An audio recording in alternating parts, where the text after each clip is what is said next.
యోగం ఎప్పుడవుతుందంటే జ్ఞానం తెలిస్తేనే. జ్ఞానం తెలియకుండా భక్తి కానీ కర్మ కానీ ఏదైనా సరే అవి సంపూర్ణమైన యోగత్వాన్ని పొందవు, మామూలుగానే ఉంటాయి. అయితే ఈ జ్ఞానాన్ని అధ్యయనం చేసిన తర్వాత మనకొకటి తెలుస్తుంది. చీకటిలోని నేను చీకటిని ఎలా తొలగిపోతుందో తెలుసుకోగలను అని చెప్పాను అనుకోండి. అబ్బా అయితే తెలిసిపోయిందంటే నాకు తెలిసిపోయింది చీకటి తొలగించడం ఎలా తొలుగుతుంది, దీపం పెడితే అక్కడ చీకటి ఉండదు అని చెప్పాను. అయితే ఇప్పుడు నేను చీకటిని గురించి తొలగించడం గురించి తెలుసుకున్నాను, కానీ ఇంకా అక్కడ చీకటే ఉంది. తెలుసుకున్నాను కానీ అక్కడ దీపం పెట్టలేదు.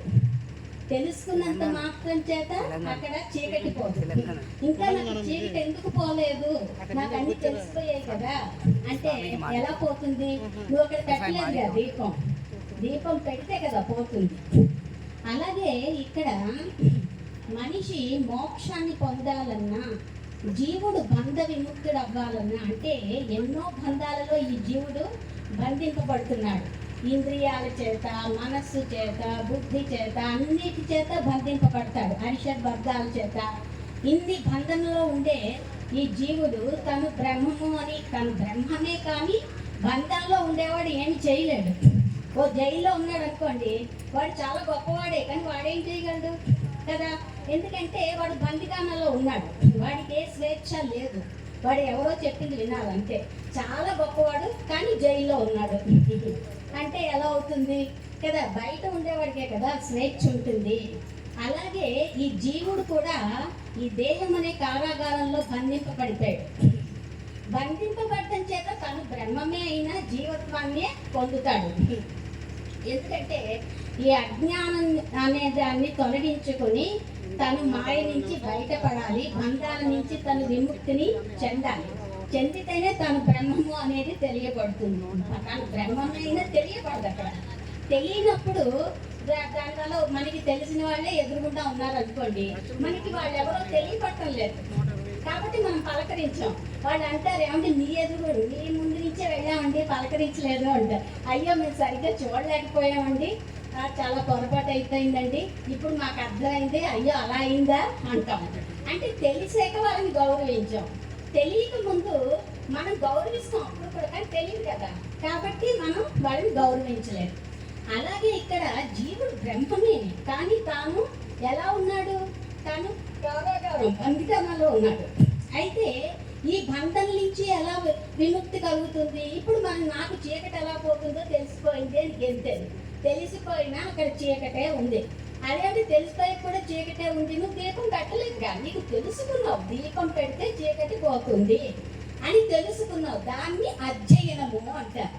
అది తెలిసినంత మాత్రాన అక్కడ చీకటి పోదు. నాకు తెలిసిపోయింది చీకటి ఎందుకు పోలేదు, నువ్వు దీపం పెట్టలేదుగా అక్కడ. అలాగే ఇక్కడ నువ్వు ఈ జీవుడు బ్రహ్మము అని తెలుసుకున్నంత మాత్రం చేత బ్రహ్మత్వాన్ని వాడు పొందలేడు. ఎందువల్ల?